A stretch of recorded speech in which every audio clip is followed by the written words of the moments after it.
From 65,000 feet above Earth, the U.S. Geological Survey is working with NASA to map critical minerals across the West, including right here in Arizona.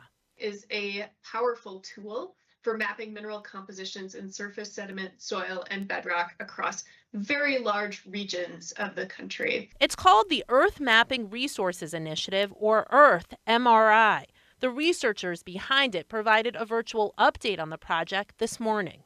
This map is driving where we're collecting high resolution data and conducting new mapping.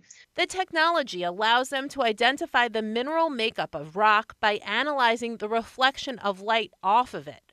The work started during the first Trump administration and ramped up under Biden. By the end of 2025, the feds say they've spent more than $200 million on it.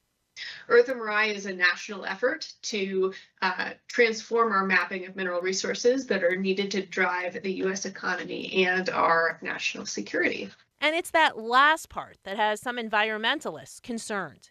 This might just be the first step on a long chain that leads to a lot of impacts to our public lands.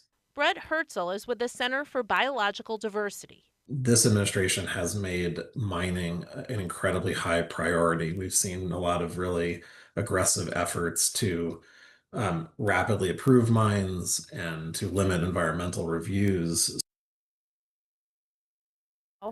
Now, Herzl worries about the boom and bust cycle surrounding many mining operations, and he points out public lands attract tourists, which can also generate a lot of money.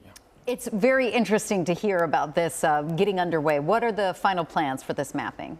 So the focus is right now on the west, but they are working their way up north. The goal is ultimately to map the entire country. Wow. That's going to take some time. The focus there is to get that done by 2031, so it's still several years out. It's interesting technology and an interesting debate surrounding it. Amy, thanks. Yeah.